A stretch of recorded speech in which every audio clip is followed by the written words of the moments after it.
শহীদ জিয়ার বাংলাদেশ দেখছেন আপনারা? আমি দেখছি রে ভাই। শহীদ জিয়া যখন বাংলাদেশের প্রেসিডেন্ট ছিল, নিজে হেঁটে হেঁটে সেই সাতমাথা থেকে মহাস্থান পর্যন্ত গেছে। যাওয়ার সময় গোকুলে একটা মসজিদ, আসরের নামাজের সময় উনি জুতা খুললেন, মসজিদে গিয়ে নামাজের নিয়ত করলেন। সাথীরা চিন্তা করলো ওযু করলো কখন? ওযু সবসময় থাকে। সেই মানুষ ছিল জিয়াউর রহমান।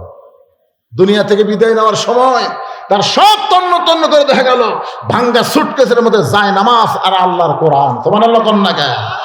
আমরা সেই বাংলাদেশ আবার চাই। বর্তমানে যে সংবিধান দিয়ে আমাদের বাংলাদেশ চলতেছে, আপনারা বলেন তো এই সংবিধানের মধ্যে সন্দেহ আছে না নাই? ধোঁকা আছে না নাই? গোজামিল আছে না নাই? তাহলে ৯৭% মুসলমানের বাংলাদেশে মানুষের তৈরি সংবিধান অনুযায়ী চলবেন আর আল্লাহর সংবিধানের খালি ওয়াজ শুনবেন, আল্লাহর কোরআনের খালি ওয়াজ শুনবেন আর মানুষের তৈরি করা সংবিধান অনুযায়ী চলবেন আর মুসলমান হয়ে মরবেন। এত সহজ না। আল্লাহ বলেছেন লা তামুতুন্না ইল্লা ওয়া আনতুম মুসলিমুন, মুসলমান না হয়ে তোমরা কেউ মৃত্যুবরণ করো না। তার মানে বোঝা গেল সবসময় সব সুন্নাত চলবে না। চলবে? এখন মুয়াজ্জিন ইমামকে বলতেছে হুজুর আমাদের গ্রামের যে হারে চুরি শুরু হয়েছে, হুজুর আপনি এশার নামাজের পরে দোয়া করেন আল্লাহ যেন চোরের হাত থেকে আমাদের বাঁচায় দেয়। এশার নামাজ হয়ে গেছে, এখন ইমাম সাহেব বলতেছে ভাই আজকে একটা দোয়া হবে, এশার নামাজের পরে আপনারা সবাই মসজিদে থাকবেন। সবাই আছে। নামাজের পরে ইমাম সাহেব বলতেছে 3 বার সূরা ইখলাস পড়েন, 11 বার দুরূদ শরীফ পড়েন, 7 বার আস্তাগফিরুল্লাহ পড়েন। সবাই এগুলো পড়ার পরে ইমাম সাহেব মুসল্লিদের নিয়ে দোয়া করতেছে আল্লাহ চোরের হাত থেকে আমাদের শান্তিটাকে তুমি হেফাজত করো আল্লাহ। এই গ্রামে যারা আর চোর কোনো উৎপাত করবার না পারে। চোর জানলার উপর থেকে বলতেছে আমিন, চোর বলতেছে আমিন। আপনারা বলেন তো চোর আমিন বলার কারণ কি? এই সময় আর এই ফাতিহা শরীফের সুন্নত চলবি না ভাই। এই সময় দোয়া করবেন, চোর মনে মনে খুশি হয়ে বলবে তোরা দোয়া করে ঘুমা দে আর আমি ইচ্ছা মতো করি। কিন্তু এই সময় সুন্নত হলে ইমাম বলতে হবে মুসল্লি তোমরা সবাই আড়াই হাত একটা করে লাঠি বানাও, যে রাস্তা দিয়ে চোর আসবে ওই রাস্তায় তোমরা গোপনে গোপনে থাকবে, তোরা আসার পরে গিরে গিরে সাইজ করবে। এই কথা যদি ইমাম মুসল্লিদের বলে, আপনারা বলেন তো চোর কি আমিন কবে?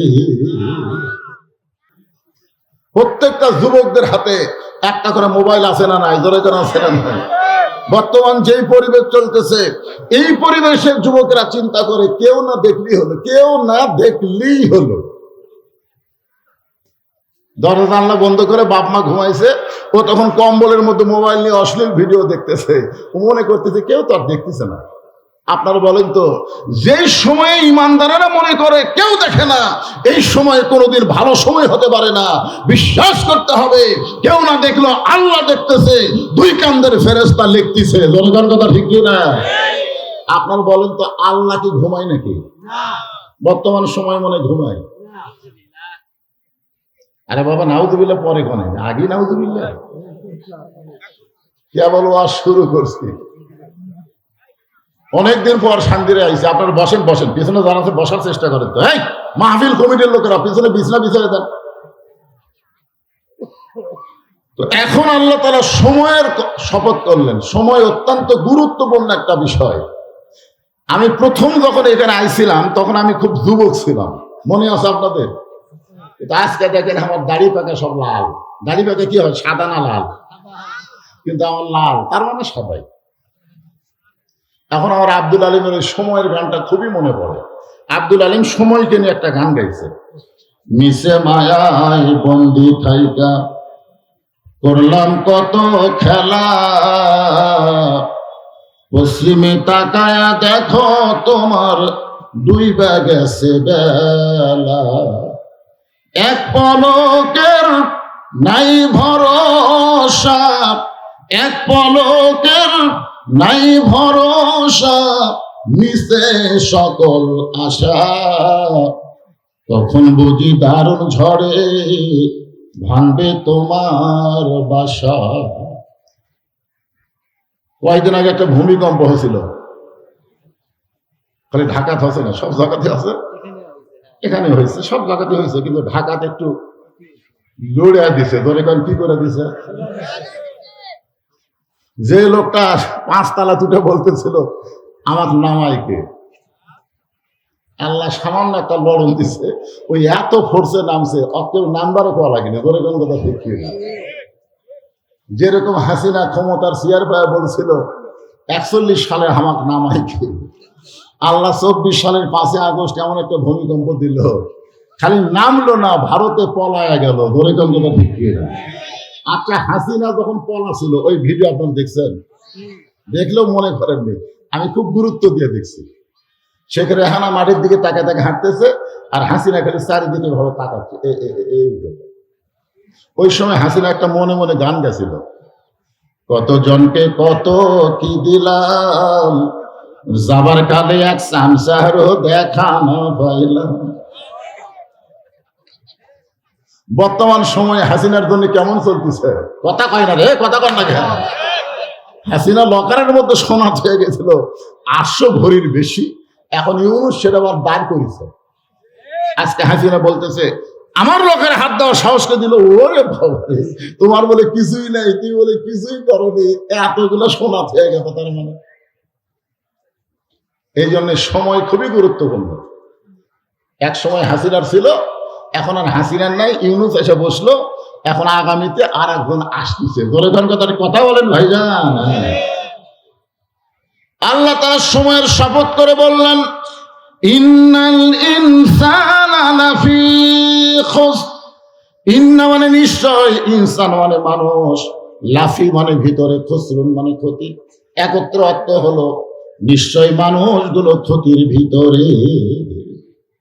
আপনাদের কাছে আমার প্রশ্ন হলো, আল্লাহর যত সৃষ্টি আছে সমস্ত সৃষ্টির ভিতরে শ্রেষ্ঠ মহব্বতের সৃষ্টির নাম কি? যারা বলতেছেন না তারা মনে হয় জানেন না। তাহলে আমার সঙ্গে সবাই বলবেন, আদর করে মানুষ আল্লাহ বানায়া কেমনি দিবেন ক্ষতির মধ্যে ফেলিয়া। সর্বপ্রথম আল্লাহ নিজের হাতে যে মানুষটাকে তৈরি করছেন তার নাম কি? আল্লাহ কিন্তু নিজের হাতে কিছুই করেনি। নিজের হাতে আল্লাহ কিছু করেনি। আল্লাহকে হাকিম হয়ে হুকুম করে। দরকার হাকিম হয়ে কি করে? হুকুম করে। আমরা ছোটবেলা একটা গান শুনছিলাম, গাবো? মাটির পুতুল বানায়া তুমি করিলা বেহুশ, তুমি যেমনি নাচাও তেমনি নাচে পুতুলের দাও দোষ। তুমি সর্প হইয়া দংশন করো, ওজা হইয়া ঝাড়ো, তুমি চোরকে বলো চুরি করো, আবার পুলিশ হইয়া ধরো। বুঝবার পারেননি? আল্লাহর সমস্ত সৃষ্টি আল্লাহ খালি হুকুম করেছেন, হয়ে গেছে। কিন্তু আদমকে আল্লাহ হুকুম দিয়া সৃষ্টি করে নাই, বরং নিজের কুদরতি হাত দিয়া সুন্দর করে তৈরি করছে। ধরে কথা ঠিক কিনা? যার কারণে আল্লাহ 4টা শপথ করলেন। কয়টা? এখানে সূরা আসরে আল্লাহ 1টা শপথ করছে, আর এই মানুষের কথা বলতে গিয়ে আল্লাহ 4টা শপথ করলেন। তিন একটা হলো ওয়াজাইতুন ওয়াতুরি সিনিন ওয়া হাযাল বালাদিল আমিন। এরপর আল্লাহ বললেন, লাকাদ খালাকনাল ইনসানা ফি আহসানি তাকবীর। সর্বোত্তম আকৃতি দিয়ে আল্লাহ মানুষকে সৃষ্টি করেছে। বলেন সুবহানাল্লাহ। আর সেই মানুষগুলো ক্ষতির ভিতরে, এই কথা কে বলতেছে? তাহলে সর্বোত্তম আকৃতি দিয়ে আল্লাহ মানুষকে তৈরি করে বললেন, উসজুদু লি আদামা, আদমকে সেজদা করো। আদমকে কি করো? কাক বলল? ফেরেশতাদের বলল আদমকে সেজদা করো। সব ফেরেশতা আদমকে সেজদা করছে, কিন্তু একজন করেনি। ওটা কিন্তু ফেরেশতা না, ওটা হলো ফেরেশতার মধ্যে বড় হচ্ছে। ওর নাম আগে ছিল আজাদিল, পরে হচ্ছে ইবলিস। আল্লাহ রাগ করে বললেন, কে রে ইবলিস, এই সবাই সেজদা করলো, আদমকে তুই করলি না কেন? ইবলিস বলতেছে, আমি হলাম আগুনের তৈরি, আদম হলো মাটির তৈরি। মানে একটু অহংকার করেছে। ইল্লা ইবলিসা আবা ওয়াস্তাকবার। আপনারা বলেন তো, ইবলিসের এই অহংকার আল্লাহর পছন্দ হলো? আল্লাহ কি বলল? বের হয়ে যা, আমার রহমতের মধ্যে, হেদায়েতের মধ্যে তোর আর কোনো জায়গা নাই, বার হয়ে যা। তো ইবলিস শয়তান বের হয়ে যাওয়ার সময় বলল, আল্লাহ আমার যখন আপনি যাবার কইছেন যাওয়াই লাগবে, কিন্তু যাওয়ার আগে আপনার কাছে আমার একটা প্রশ্ন আছে। আল্লাহ বলে, কি প্রশ্ন? ইবলিস বলতেছে, আমার প্রশ্ন হলো আল্লাহ বড় না আদম বড়? আপনার বলেন তো, ইবলিস যে প্রশ্ন করলো এটা কি ঠিক করছে? এটা একটা সাইজ হলো।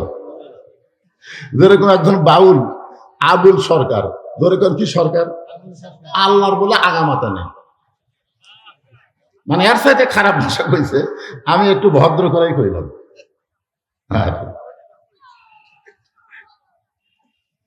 এইগুলো প্রশ্ন, এইগুলো কথা হলো শয়তানের কথা। যেরকম কার কথা? শয়তান বলতেছে, আল্লাহ আমার প্রশ্ন হলো আল্লাহ বড় না আদম বড়? তা আল্লাহ বলে, ইবলিস তোর কি মনে হয়? ইবলিস বলতেছে, 6 লক্ষ বছর আপনাকে সেজদা করলাম, আর আদমকে খালি একটা সেজদা করলাম না। তাহলে একটা সেজদা না করার কারণে যদি আমি শয়তান হই, তাহলে 6 লক্ষ বছরের সেজদার খবর কি? 6 লক্ষ বছর সেজদা করছে কাকে? আরো জোরে গণ না কেন, কাকে? আর একটা সেজদা করেনি কাকে? আদমকে। তো রাগ হবে না যে আপনার সৃষ্টি আদমকে আমি একটা সেজদা করিনি, আর 6 লক্ষ বছর স্রষ্টাকে সেজদা করলাম, তাহলে 6 লক্ষ বছরের সেজদার খবর কি? সঙ্গে সঙ্গে আল্লাহ বললেন, ইবলিস শোনে নাও, আমি আল্লাহ আদমকে এত ভালোবাসি, আমার নিজের চাইতেও অনেক বেশি। একটা সেজদা না করার কারণে তোমার 6 লক্ষ বছরের সেজদা আমি বাতিল করে দিয়েছি। এইটা শোনার পরে যারা সুবহানাল্লাহ হলো না, আল্লাহ আদমকে বেশি ভালোবাসে না কম ভালোবাসে? তাহলে আদম সন্তানকে আল্লাহ ভালোবাসে কম না বেশি? এই বেশি ভালোবাসার কারণে আল্লাহ বলতেছেন, নিশ্চয় মানুষগুলো ক্ষতির ভিতরে, মানুষগুলো যেন ক্ষতির মধ্যে না পড়ে, এই ব্যাপারে আল্লাহর প্রেসক্রিপশন আছে না নাই? দরকার আছে না নাই? শোনে রাখেন, আল্লাহ বলতেছেন, ইল্লাল্লাযীনা আমানু ওয়া আমিলুস সালিহাতি ওয়া তাওয়াসাউ বিল হাক্কি ওয়া তাওয়াসাউ বিস সবর। এখানে 4টা বিষয়, যেরকম কয়টা? এই 4টা বিষয় আলোচনা হবে। এরই ভিতরে ইনসানের মধ্যে নারী এবং পুরুষ আছে না নাই? যেরকম আছে না নাই? মানুষগুলো ক্ষতির ভিতরে, খালি মরদ মানুষ না মেয়ে মানুষ? হ্যাঁ। তবে প্রথম যে ক্ষতি হয়েছে আদমের, এই ক্ষতি কিন্তু মেয়ে মানুষের দ্বারাই হয়েছে। যেরকম কথা ঠিক কি না? মেয়ে মানুষের নাম কি? হাওয়া। আরো বলার নাম কি? আজকেও বাংলাদেশে অধিকাংশ পুরুষ মানুষ মেয়েদের দ্বারাই ক্ষতিগ্রস্ত হচ্ছে। আমার মায়েরা হয়তো মনে মনে ভাবতেছে, আমাকে কি ওয়াজ করবে রে? প্রথম যেটা ধরলো, ও মায়েরা মন খারাপ করেন না, আপনাকে ফাতেমার ওয়াজ আছে, মা কোনো টেনশন নাই। এখন আসেন, 1 নম্বরের নাম হলো ঈমান। যেরকম 1 নম্বরের নাম কি? বাংলাদেশের শতকরা কত ভাগ মুসলমান? আমার ভাই বলতেছি, কত ভাগ হবে? আচ্ছা আমি 90% ধরি, উপর যাওয়ার দরকার নেই। আচ্ছা, বাংলাদেশের শতকরা 90% মুসলমান, তার মধ্যে কত ভাগ ইমানদার? কি? মুসলমানের সংখ্যা 100-র মধ্যে 90, কিন্তু ইমানদারের সংখ্যা কত? অনেক মুসলমান কিন্তু ইমান নাই। যেরকম আমাদের কাহালুতে একদল মুসলমান আছে, তারা বলে, আমার দয়াল বাবার দরবারেতে কেউ ফিরে না খালি হাতে। আপনার বলেন তো, দয়াল বাবার দরবারেতে কেউ ফিরে না খালি হাতে, এইটা কোয়া তাওহীদ না শিরক? জোরে বলা লাগবে, তাওহীদ না শিরক? এই জন্য বলা হয়েছে তাসদিক বিল জানান, কলিজার মধ্যে ঈমান। কলিজার মধ্যে যখন কোন মুসলমানের ঈমান থাকবে, ওই মুসলমানের কাছে জীবনের চাইতে ঈমানের দাম বেশি হবে। আপনাদের কাছে জীবনের দাম বেশি না ঈমানের দাম বেশি? বুঝে শোনা কর, জীবন বাঁচান ফরজ না ঈমান বাঁচান ফরজ? আমি যখন হাসিনার সঙ্গে ওয়াজ করতাম, বিশেষ করে আদমদীঘি উপজেলার মধ্যে যখন আসতাম, আমার বউ জিজ্ঞেস করতো, আমার কিন্তু এই আদমদিঘি দুপচাঁচের মধ্যে বিয়ের বাড়ি। তা আমাকে আমার বউ বলতে আজকে কোথায় যাবেন, বলে আদমদিঘি। দেখে শুনে ওয়াজ করবেন, দেখে শুনে ওয়াজ করবেন। আমি বললাম কি দেখবো? বলে দেখবেন পুলিশের গাড়ি আছে কিনা, র্যাবের গাড়ি আছে কিনা, আওয়ামী লীগের কোনো ক্যাডার আশেপাশে আছে কিনা। এগুলো যদি থাকে তাহলে তেল তেলা ওয়াজ করে বাড়িতে আসবেন, ধরা যেন না পড়ে। মানে আমার বউ আমার ধরা নিয়ে খুবই টেনশন করতো, কারণ এ পর্যন্ত 9 বার ধরা খাবে। ধরে কোন কয়বার? এই বুড়া বয়সে আবার যদি ধরা খায়, এই জন্য খুবই বলতো ধরা যেন না পড়ে। আমি আমার বউয়ের কপালে একটা চুমা দিলাম। বউ বলতেছে আমার কথা শোনা খুশি হয়েছে না? বললাম না। তাহলে চুমা দিলেন কেন? চুমা দেওয়ার কারণ হলো জীবনের শেষ দেখা দেখো, আর হয়তো দেখা নাও হওয়ার পরে। আমার বউ বলতেছে কে গো, এলা কি কথা কও? পুলিশ ধরলে তো তোমাকে ছাড়ে, জীবনে আর দেখা হবে না। আমি বললাম পাগলি, তুমি চিন্তা করো পুলিশ ধরার অ্যাপ ধরা, কিন্তু প্রত্যেকটা মুসলমান ইমানের বলে বলিয়ান হয়ে চিন্তা করে আজরাইল ধরা। ধরে কারণ কি ধরা? আপনার বলেন তো, আজরাইল যদি ধরে তাহলে ছাড়বি? এখানে যত মানুষ আমরা আছি, আমরা আজরাইল ধরার চিন্তা কি একবার করছেন? একটা মানুষ বলেন তো, যারা দাঁড়িয়ে আছেন তারা, অথবা যারা বসে আছেন, এখান থেকে বাড়ি যাবার পারবেন এরকম একটা গ্যারান্টি দেওয়া মানুষ খারাপ হতে দেখি। তাহলে বাড়ি যাওয়ার গ্যারান্টি যদি না থাকে, এত মশান মারতেছেন কেন? আমাকে চিনিস? আমি কোন দল করি তুই জানিস? একমাত্র যারা আল্লাহর দল করে। ধরে কেন কার দল করে? কথা কয় না রে ভাই। মুসলমান মাত্র দল করা লাগবে কার? আরো জোরে শোনেন, মসজিদের মধ্যে গেলে সব দলের মুসলমান এক কাতার হয়, হয় কি হয় না? কথা কেন হয় কি হয় না? আওয়ামী লীগ 4 আঙ্গুল কাতার থেকে সামনে গেছে, বিএনপি টান দিচ্ছে। কে তুই লাইন চিনিস না? কে টান মারলো? ওদিকে আওয়ামী লীগ না তাকায়, নিচের দিকে তাকায়, বলে আমি খেয়াল করিনি ভাই। এখন দেখা যাচ্ছে 14 দল 20 দল ভাঙ্গিয়া সবাই এক কাতার। ধরে কোন কয় কাতার? ফেরেশতারা বলতেছে আল্লাহ তোমার মসজিদের বাইরে যখন থাকে তখন 14 দল 20 দল হয়, কিন্তু মসজিদের মধ্যে ঢুকলেই সবাই এক কাতার করে। কারণ কি? আল্লাহ বলে যখন তারা ভিতরে ঢুকবে তখন কোনো দলাদলি থাকবে না, সব মুসলমান এক হওয়া লাগবে। ধরে কোন কথা ঠিক কি না? বর্তমানে আপনারা কোন জায়গায় আছেন? বাইরে না ভিতরে? কথা কেন বাইরে না ভিতরে? যতক্ষণ আপনারা কোরআনের মাহফিলে আছেন ততদিন আমাদের ততক্ষণ আমাদেরকে কয় দল হওয়া লাগবে? আরো জোরে জোরসে বলুন না, দলাদলি করবেন। আপনি খেয়াল করে দেখেন, আপনার পাশে একজন জামাত বসে আছে, দেখেন দেখেন। আপনি বিএনপি, তার ধারতে একটা জাতীয় পার্টি বসে আছে, কি করবেন? কোনের ভূতে মারবি? তুই না আমার ধারে রে, কথা কি বলবেন? আপনি বলবেন ঘুতাঘুতি বেড়া হবে, ভিতরে কোনো ঘুতাঘুতি হবে না, সবাই এক জামাতে এক দলে আমরা বসবো। ধরে কণ্ঠে। তাহলে এই মুহূর্তে আমরা কয় দল? আরো জোরে জোরসে বলুন। সেই দল আমরা কার দল? আরো জোরে। এখন সূরা আসরের তাফসীর করতে খুব সুবিধা হবে, তেড়ে বেঁকে করার সময় নেই। হ্যাঁ, এখন আসেন ইমানের শেষ পর্যায়ে বলা হচ্ছে আমল বিল আরকান। ইমান অনুযায়ী আমল করা লাগবে। আপনারা বলেন তো, ইমান রক্ষা করার জন্য যত আমল আছে আল্লাহ, সমস্ত আমলের মধ্যে শ্রেষ্ঠ আমলের নাম কি? যে আমল না করলে ইমান থাকে না, আপনাদের বলা লাগবে সে আমলের নাম কি? আরো জোরে জোরসে বলুন। এই নামাজ পড়া লাগবে না কায়েম করা লাগবে? হ্যাঁ, আমাদের বাংলাদেশে প্রত্যেক বক্তা ওয়াজ করে নামাজ পড়ো, অথচ এই গোটা কোরআন শরীফ খুঁজে দেখেন একটা জায়গায়ও নামাজ পড়ার কথা নাই। আছে?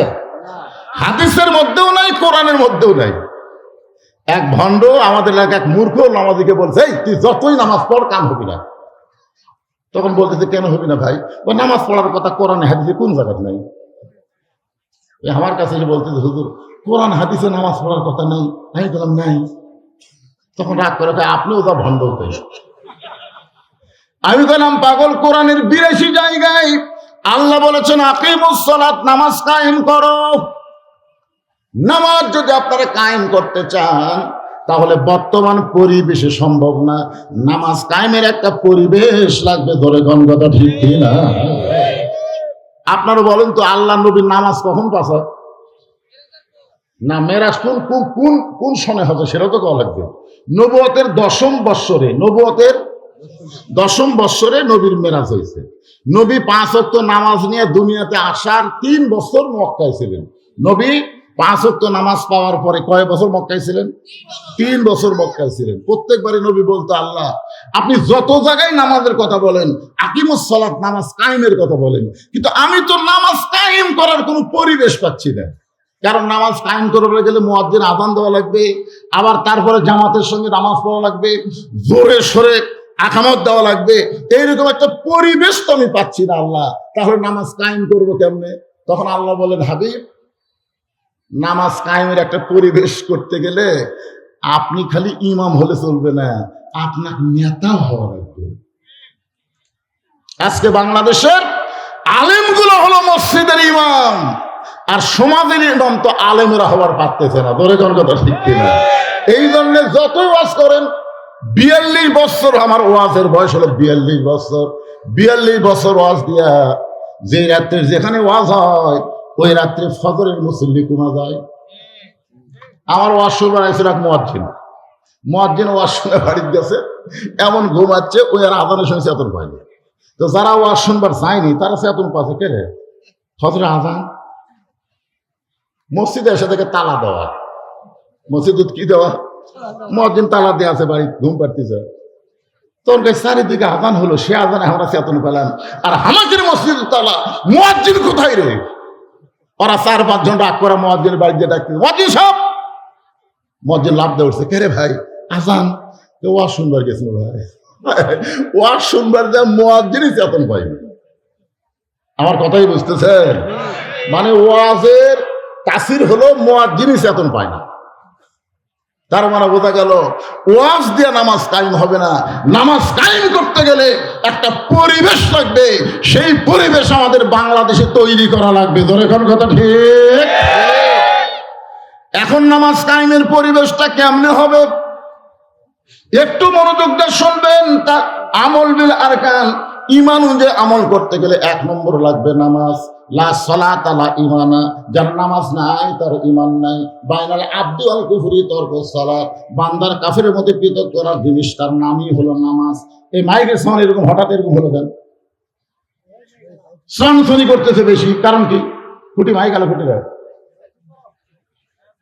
না। না ভালোই তো আছে, জোরে দিলে হবে না তো। আমার কথা আপনার বোঝা লাগবে রে ভাই। কোন মানুষ যদি চিল্লায় কথা কয়, সবাই কি বলে, এত চিল্লাস কেন? বোঝা যায় না, কয় কি কয় না। আবার কোন মানুষ যদি খুব আস্তে কথা কয়, তখন কি কয়, ম্যান ম্যান করিস কেন, শোনা যায় না। তার মানে জোরেও না আস্তেও না, মাঝামাঝি হওয়া লাগবে। জোরে কোন ঠিক? হ্যাঁ, খুবই গুরুত্বপূর্ণ 4টা বিষয়। জোরে বলেন কয়টা? 1 নম্বর হলো ঈমান। সেই ঈমানটা ব্যাখ্যা করতে গিয়ে 3য় পর্যায়ে হলো আমল বিল আরকান, ঈমান অনুযায়ী আমল করা লাগবে। আর সূরা আসরের 2 নম্বর বিষয় হলো আমিলুস সালিহাত, নেক আমল করা লাগবে। নেক আমল ধরে কোন কি আমল? তাহলে বর্তমান যেই পরিবেশ চলতেছে, এই পরিবেশে আমল করা যায়, নেক আমল করা খুব কঠিন।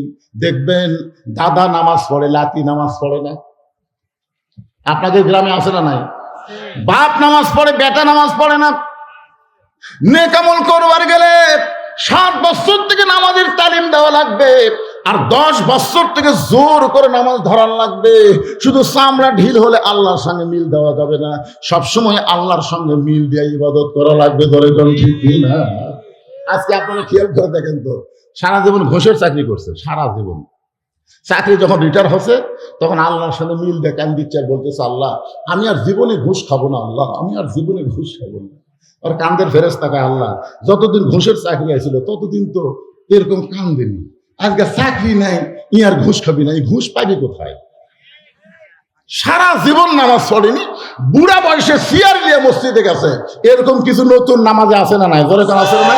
সারা জীবনই নামাজ পড়েনি, বুড়া বয়সে সিয়ার দিয়ে মসজিদে গেছে। এখন আপনারা বলেন তো, বাড়ির নামাজ পড়লে কয় গুণ, আর মসজিদে নামাজ পড়লে কয় গুণ? মসজিদে নামাজ পড়লে না, মসজিদে জামাত করলে।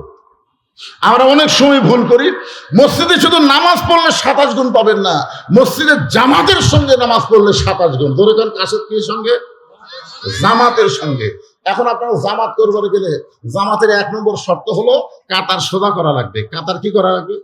কাতার সোজা করবার গেলে নিয়ম হলো পায়ের গোড়ালির সঙ্গে গোড়ালি মিল করা লাগবে। আপনার বলেন তো, যেই লোকটা চেয়ার লিয়া বসে গেছে আর পায়ের গোড়ালি কোন জায়গায়? তাহলে আপনারা যদি 27 গুণ সওয়াব চান, তাহলে ওই চেয়ার পার্টি তো আপনাদের কাতারে রাখা যাবে না, 2 নম্বর কাতারে বাড়ি করে দেওয়া লাগবে। ধরে কোন কথা ঠিক কিনা? এখন 2 নম্বর কাতারওয়ালা বলবে তোর কারণে আমাদের 27 গুণ হবে না, তুই 3 নম্বর যা। 3 নম্বর কাতার বলবে ভাই তোর কারণে আমরা 27 গুণ ছাড়বার পারবো না, তুই 4 নম্বর যা। ওই যাতে যাতে বারান্দার যাবে, মসজিদের মধ্যে কোনো চেয়ারের জায়গা হবে না। ধরে কোন কথা কার না? 27 গুণের সওয়াবের দরকার আছে না? এই লোকটা যদি যৌবন কাল থেকে নামাজ পড়তো, তাহলে বুড়া বয়সে ওর বল বিয়ারিং কোনোদিন জাম হতো না। যে মেশিনটা চালায় না, হঠাৎ চালাবার যায়, দেখবেন স্টার্ট নেয় না। কারণ কি? কারণ অনেকদিন হলে তেল মোবাইল ঠিক মতো দেয়নি, যার কারণে খালি ঘুরে যাচ্ছে কিন্তু স্টার্ট হচ্ছে না। যে লোকটা যৌবন কালে নামাজ পড়ে নাই, ওই বুড়া কালে নামাজ পড়বার গেলে ঠিক মতো রুকু সেজদা করবার পারবে না। এই যে নামাজ হলো সরকারি চাকরির মতন, সরকারি চাকরি করবার গেলে যেরকম একটা বয়সের দরকার হয়, নামাজ আদায় করবার গেলে একটা বয়সের দরকার আছে না?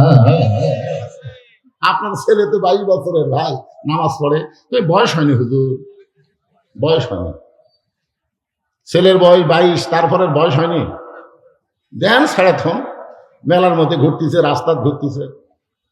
আপনি বাবা হয়ে নামাজ পড়বেন, আপনার ছেলে নামাজ পড়বে না। আল্লাহ কোরআনে বলেছেন কু আনফুসাকুম ওয়া আহলিকুম নার, জাহান্নামের আগুন থেকে যদি বাঁচতে চাও, তুমি একলা বাঁচলে হবে না, তোমার আহাল পরিবার নিয়ে বাঁচা লাগবে। হুকুম কার? ধরে বলেন।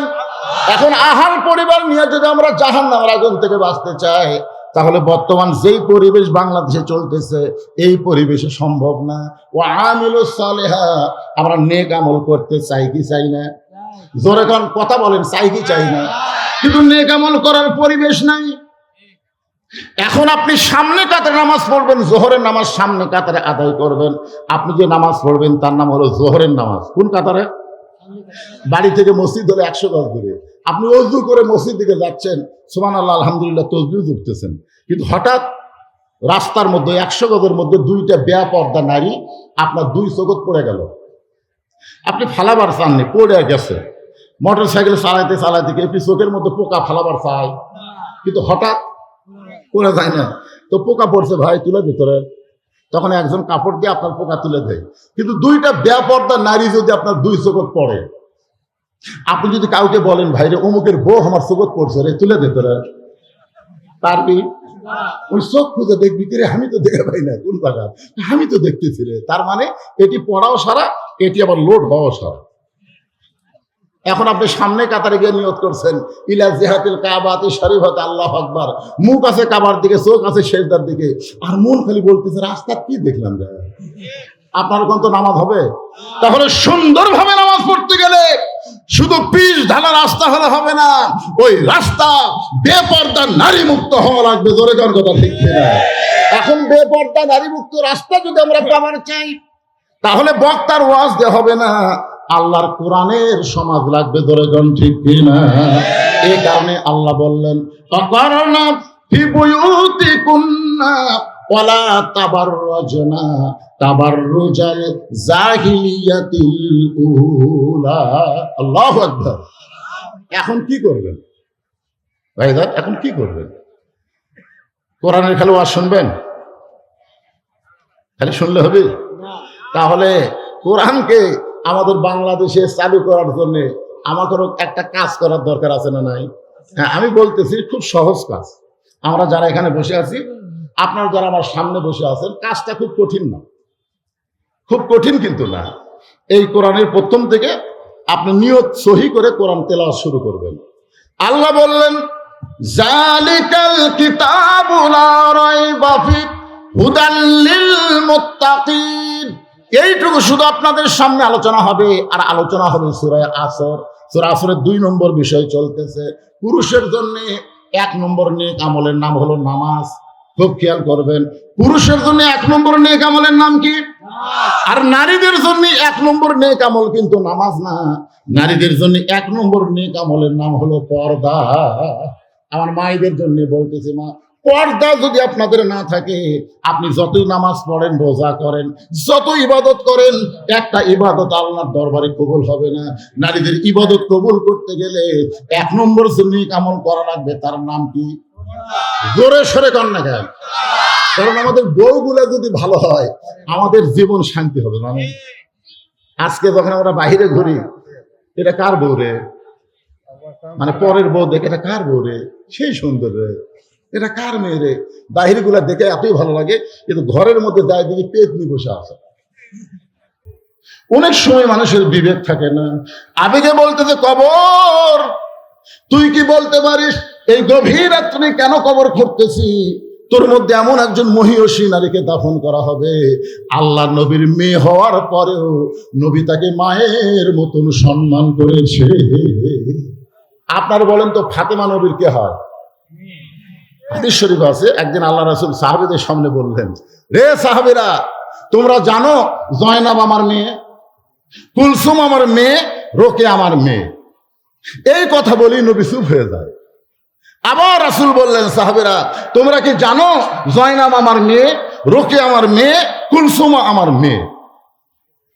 3 বারে রাসূল বলতেছে, তোমরা কি জানো জয়নাব আমার মেয়ে, রোকে আমার মেয়ে, কুলসুম আমার মেয়ে। তখন হাসান হোসেন নবীর কাছে বসে আছিল।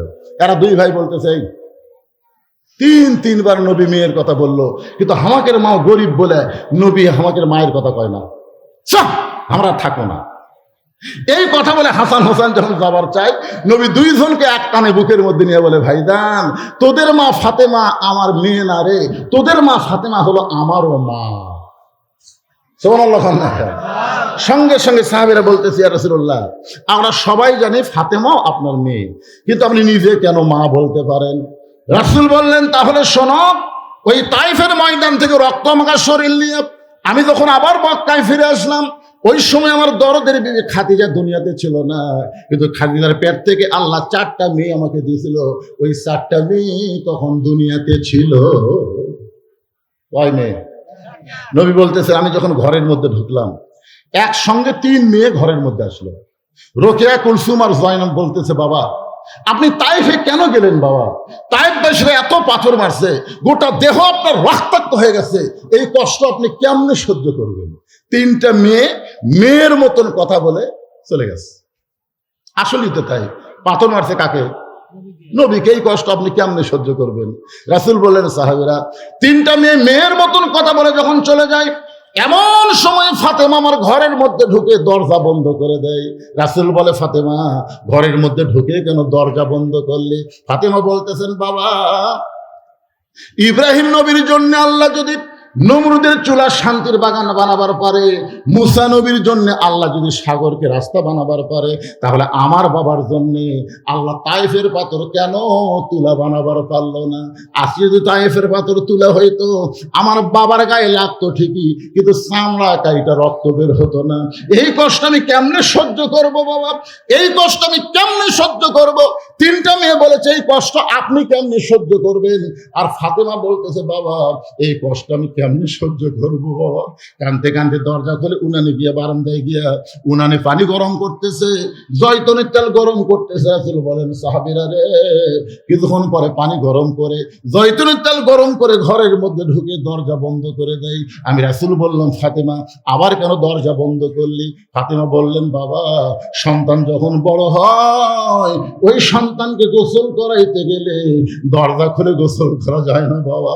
রাসূল বলেন, সাহাবীরা রে, ফাতেমা আমার দেহের জুব্বা খুলে যত জায়গায় তায়েফবাসী পাথর মারছে, ওই গরম পানির মধ্যে নরম কাপড় চুবড়ায়া চুবড়ায়া আমার গোটা দেহ পরিষ্কার করে, ওই নরম আঙ্গুলের মধ্যে গরম জয়তুনের তেল নিয়ে আমার ক্ষতস্থানে যখন মালিশ করে দেয়, আমি নবী কখন যেন সন্তান হইয়া ফাতেমার উরাতে বালিশ বানায় ঘুমায় গেছি।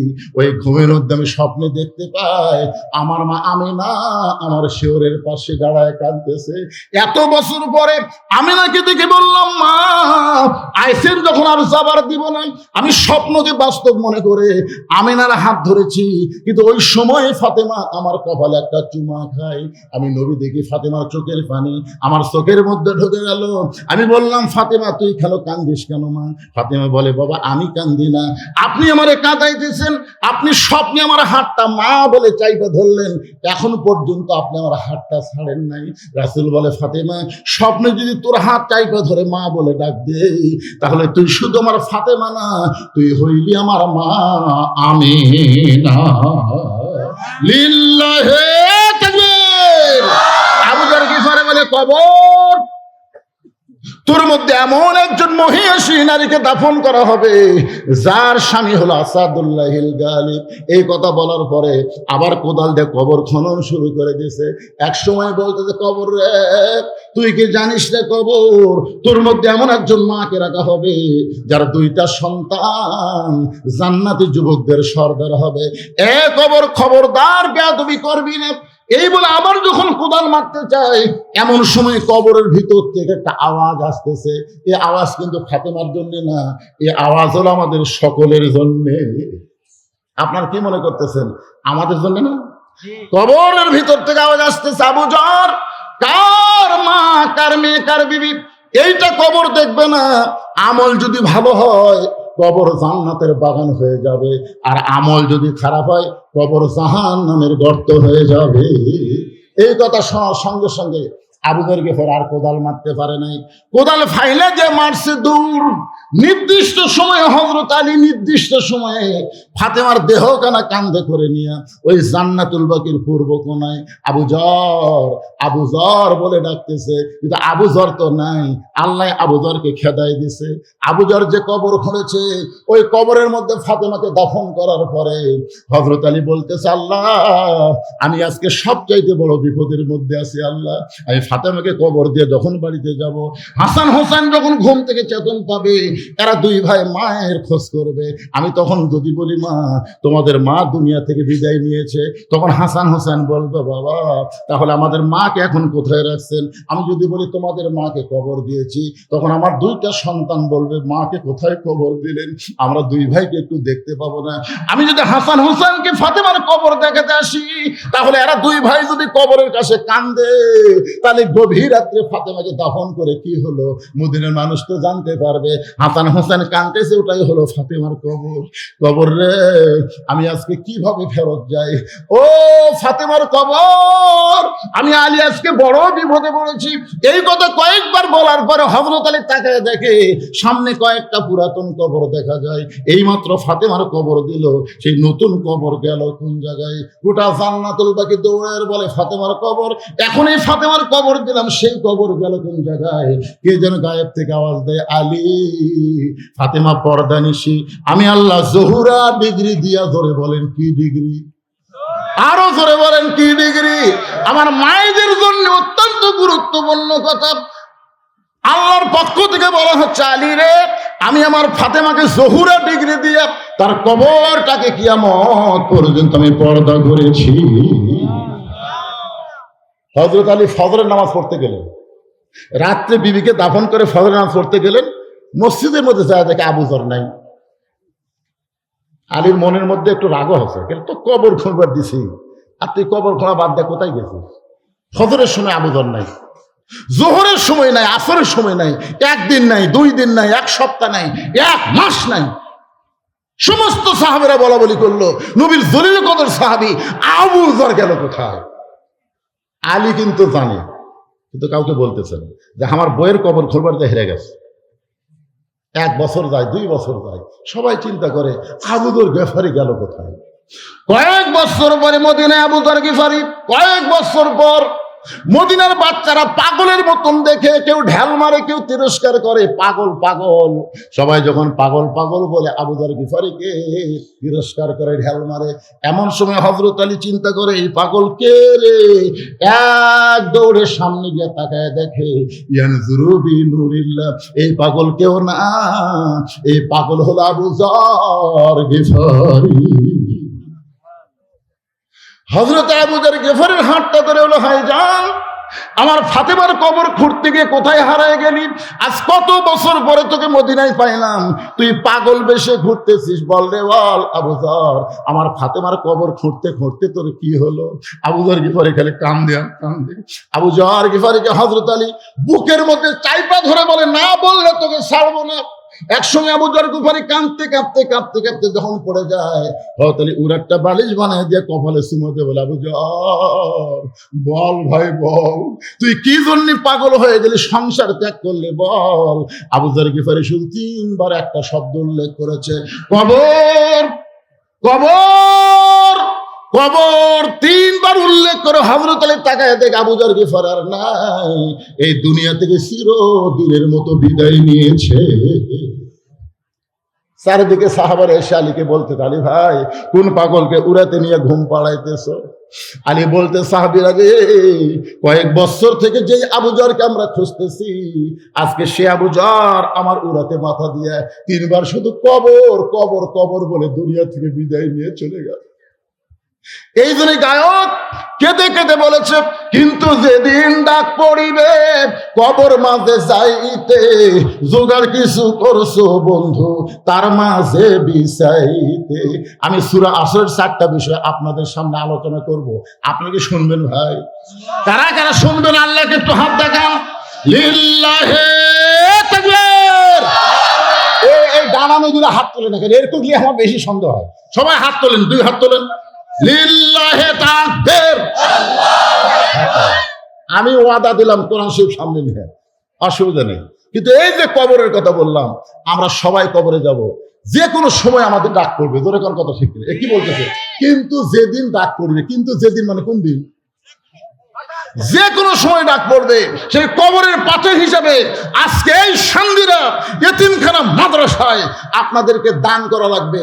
এত হাজার হাজার মানুষের মধ্যে আমি আপনাদের কাছে এই মাদ্রাসায় দান করার জন্য একটা করে কোরআন মাত্র 500 টাকা, 500 টাকা দিবেন, একটা কোরআন শরীফ দান করার সওয়াব আল্লাহ আপনাদের আমল নামায় দিয়ে দেবে। যাদের বাপ মা কবরে গেছে, আল্লাহ কোরআন দানের ওসিলায় আল্লাহ যেন বাপ মার কবরকে জান্নাত বানায় দেয়। কেউ যদি মনে করে হুজুর আমি একটা কোরআন দেবো না, 5টা কোরআন দেবো 2500 টাকা, 10টা কোরআন দেবো 5000 টাকা, এখানে অনেক আল্লাহর বান্দা আছে। পৃথিবীর শ্রেষ্ঠ দান নবীর মাদ্রাসা একটা কোরআন। আপনাদের কাছে ব্যাগ যাবে, রুমাল দেবে, একজন উঠবেন না, এখনই হাত দেখাচ্ছেন। এখনই যদি আপনি না শুনে চলে উঠে যান, তাহলে লিমা তাকুলু মালা তাফালুন, যে কথা বলে তার সাথে কাজের মিল নেই, ওই হলো টাটকা মুনাফিক। জোরে কোন কি মুনাফিক? কথা কয় না কেন? এখনই হাত তুললেন না, আপনারা শুনবেন না তো? শোনার জন্য হাত তুলে আদায়ের কথা বললে লাভ ঘটেন কেন? আমি আপনারা কি মনে করতেন আমি ঘন্টা ঘন্টা আদায় করবো? ও আজ করা লাগবে রে, বহুদিন পড়াচ্ছি। শুধুমাত্র এই হাজার হাজার মানুষের মধ্যে 100টা কোরআন শরীফ 500 টাকা দেবেন, একটা কোরআন দানের সব হয়ে যাবে। কেউ যদি মনে করে হুজুর আমি 1,10,000 দেবো, 5,000 টাকা দেবেন, 2টা দেবেন 1,000 টাকা। পৃথিবীর শ্রেষ্ঠ দান নবীর মাদ্রাসায় একটা কোরআন। আর এই মাদ্রাসার তালবে ইলম যারা আছে, মাদ্রাসার হিরিয়াঙ্গি যারা আছে, তারা একটু ব্যাগ নিয়ে ভিতরে ঢুকবেন। 5 মিনিটের মধ্যে আদায় শেষ। লম্বা আদায় করা লাগে নাকি? এখানে অনেক আল্লাহর বান্দা আছে। আজকের মাহফিলের প্রধান অতিথি কি দিয়ে গেছে? প্রধান অতিথি কি দিছে? কি কয় দেয়নি? মানে দিচ্ছে অবশ্যই।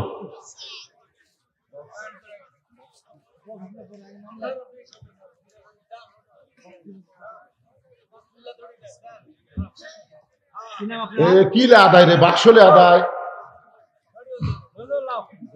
হ্যাঁ, এটা কে ধরবি? এমন টেস্ট করা করছেন মনে করতে যাত্রা করতেছে।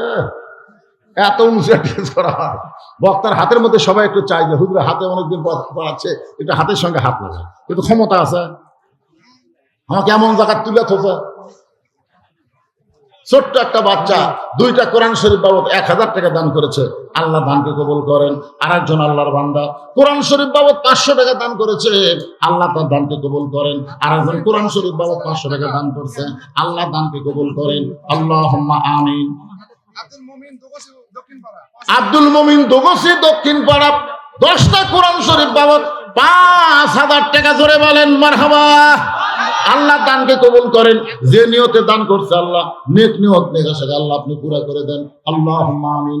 আল্লাহর একজন বান্দা কোরআন শরীফ বাবদ 500 টাকা দান করছে, আল্লাহ দানকে কবুল করেন। যে নিয়তে দান করলো আল্লাহ,